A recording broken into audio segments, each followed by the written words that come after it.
Praise the Lord.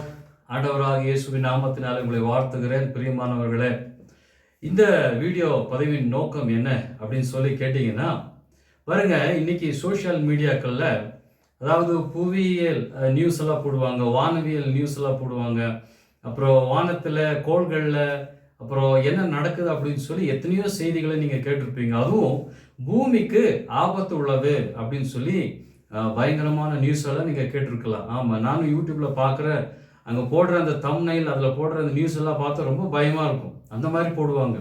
ஆமாம், பூமிக்கு ஆபத்து அப்படின்னு சொல்கிறாங்க. அப்புறம் இந்த மாதத்தோட இந்த உலகத்தின் முடிவு, எல்லாம் உலகம் அழிந்து போயிடும் அப்படின்னு சொல்லி எத்தனையோ செய்திகளை என்ன பண்ணுறோம் அப்படின்னு நம்ம பார்க்குறோம். பாருங்கள், பொதுவாக இந்த செய்திகளை கேட்கும் போதெல்லாம் நமக்கு என்ன தோணும் அப்படின்னா, இவங்க சொல்கிறதுல உண்மைதானா இல்லையா அப்படின்னு சொல்லி எவ்வளவோ சந்தேகங்கள் வரும் இல்லைங்களா. போன மாதங்களிலெல்லாம் இப்படி சொல்லிட்டு இருந்தாங்க. என்ன அப்படின்னா, ஒரு விண்கல், ஒரு ஒரு ஒரு எரிக்கல் பூமி நோக்கி அதிக வேகமாக வந்துட்டுருக்கு. அதாவது குறிப்பிட்ட இந்த நாளில் பூமிக்கு பெரிய அழிவு வரப்போகுது அப்படின்னு சொல்லி சொல்கிறாங்க. அப்புறம் வேறு என்ன சொல்கிறாங்க அப்படின்னா, காந்த புலம் வந்து பூமியை தாக்கும் அப்படின்னு சொல்லி எவ்வளவோ காரியங்கள் எல்லாம் சொல்கிறாங்க. ஆமாம், இன்னைக்கு காலையில் கூட ஒரு செய்தியை நான் பார்த்தேன். அப்போ ஆகமத்து என்ன சொல்ல வர்றாங்க அப்படின்னா, இந்த பூமி அழிவை நோக்கி போய் கொண்டிருக்கு அப்படின்னு சொல்லி எல்லாருமே சொல்ல வர்றாங்க. அதுவும் வந்து வானவியல் ஆராய்ச்சியாளர்கள் அதிகமாக வான மண்டலங்களிலே பெரிய மாற்றங்கள் நிகழ்ந்து கொண்டு இருக்கு அப்படின்னு சொல்லி, அது பூமிக்கு பெரிய ஆபத்தாக வரும் அப்படின்னு சொல்லி எவ்வளவோ நியூஸஸ் வந்து அப்பப்போ அப்டேட் ஆகிட்டு வந்துட்டு இருக்கு. அப்போ இதெல்லாம் பொதுமக்கள் பார்க்குற நேரங்கள் என்ன ஆகும் அப்படின்னா, உள்ளுக்குள்ளே பயம் வர ஆரம்பிக்கும்.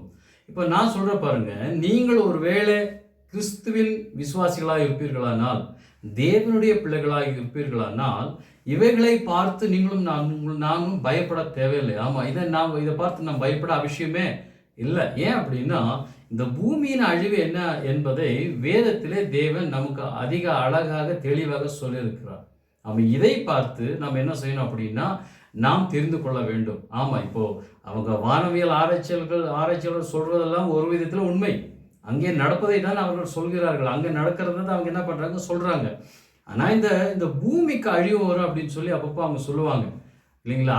அது ஒருவேளை அவர்கள் பயப்படலாம், ஆனால் நீங்களும் நானும் பயப்பட தேவையில்லை. ஏன் அப்படின்னா, நமக்கு நன்றாக தெரியும் இந்த பூமியின் முடிவு எப்படி வரும், இந்த பூமிக்கு அழிவு வரும் எப்படி வரும் என்பதை நாம் நன்றாக தெரிந்து வைத்திருக்க வேண்டும். அதாவது வேத வசனங்களின் மூலமாக ஒரு தெளிவை நான் உங்களுக்கு சொல்ல போகிறேன். 2 பேதுரு நிருபத்தில் பேதுரு அழகாக சொல்லி இருக்கிறார். பாருங்க, 3ஆம் அதிகாரம் 5வது வசனம் சொல்லப்பட்டிருக்கு. பாருங்க, பூர்வ காலத்திலே தேவனுடைய வார்த்தையினாலே வானங்களும் ஜலத்தினின்று தோன்றி அப்புறம் ஜலத்தினாலே நிலை கொண்டிருக்கிற பூமியும் உண்டாயின என்பதையும். 6வது வசனம், அப்பொழுது இருந்த உலகம், கவனிங்க, அப்பொழுது இருந்த உலகம் ஜல பிரளயத்தினாலே அழிந்தது என்பதையும் மனதார அறியாமல் இருக்கிறார்கள்.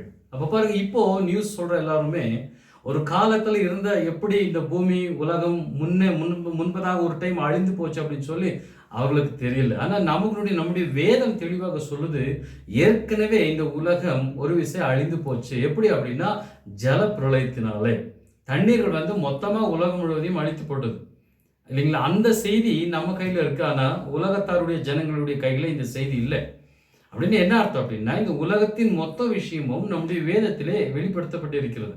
அது மட்டும் இல்லை, அடுத்த வேத வசனம் நான் வாசிக்கிறேன் பாருங்க, 7வது வசனம், இப்பொழுது இருக்கிற வானங்களும் பூமியும், இப்போ பிரசன்ட்ல இருக்கிற நாம பார்க்கிற இந்த வானமும் பூமியும் அந்த வார்த்தைகளினாலே அக்னிக்கிரையாக வைக்கப்பட்டு தேவ பக்தி இல்லாதவர்கள் நியாயம் தீர்க்கப்பட்டு அழிந்து போகும் நாள் வரைக்கும் காக்கப்பட்டிருக்கிறது.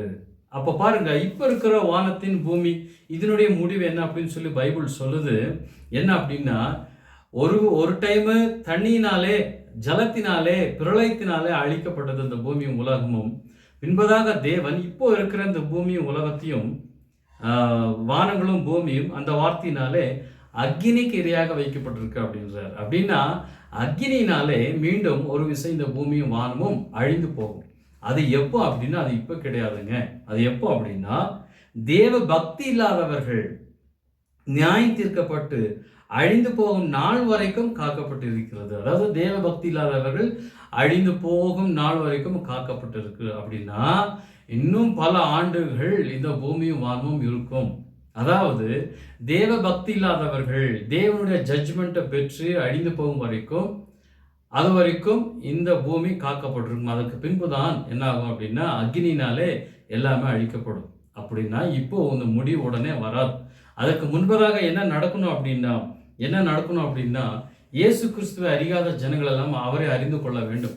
ரட்சிக்கப்படாத ஜனங்களிடத்தில் அவருடைய சுவிசேஷம் செல்ல வேண்டும். எல்லா பூமி முழுவதுமாக சுவிசேஷம் சென்று சில பேர் ஏற்றுக்கொள்வார்கள், சில பேர் ஏற்றுக்கொள்ள மாட்டார்கள். இயேசுவை ஏற்றுக்கொள்ளாதவர்களுக்கு ஒரு ஜட்ஜ்மெண்ட் வரும். ஆமாம், அந்த ஜட்ஜ்மெண்ட் முடிஞ்ச பிறந்தான் இந்த நாம பார்க்கிற இந்த பூமிக்கும் வானங்களுக்கும் ஒரு அழிவை தேவன் அக்னியினாலே வைத்திருக்கிறார் இல்லைங்களா? அப்போ அது வரைக்கும் எல்லாமே இருக்கும். அதற்கு முன்பதாக என்ன நடக்கும் அப்படின்னா இயேசு கிறிஸ்துவின் ரகசிய வருகை இருக்கும். அவர் தம்முடைய ஜனங்களை, தம்முடைய சபையை அவர் எடுத்துக்கொண்டு செல்வார் இல்லைங்களா? அப்போ அதற்கு முன்பதாக இந்த அடையாளங்கள் எல்லாம் வானத்தில் தென்படதான் செய்யும். அதனால உடனே எல்லாமே அழிந்து போகுமா, ஆபத்து வந்துவிடுமா அப்படின்னு சொல்லி வீடியோவை பார்த்து நீங்கள் பயப்பட தேவையில்லை. தேவனுடைய நாள், தேவனுடைய நேரம் என்று ஒன்று உண்டு. அப்பொழுதுதான் இந்த பூமி அதன் அழிவை காணப்போகும். அதனால நீங்க தைரியமா இருங்க. தேவனுடைய பிள்ளைகள், கிறிஸ்துவின் பிள்ளைகள் தைரியமா இருங்க. உலகத்துல வருகிற எல்லா செய்திகளையும் நம்பாதீங்க. தேவனுடைய வார்த்தை என்ன சொல்லுதோ அதிலே நம்பி அதிலே உறுதியா நீங்க நிலைச்சிருக்கணும் அப்படின்னு சொல்லி ஆண்டவராக இயேசுவின் நாமத்தினாலே உங்களை நான் வாழ்த்துகிறேன். தொடர்ந்து எங்களுடைய செய்தியை பாருங்க. உங்களுடைய வாழ்க்கையில் அநேக மாற்றங்களை உங்களால் காண முடியும். இயேசுவின் நாமத்திலே உங்களை வாழ்த்துகிறேன். ஆமென், ஆமென்.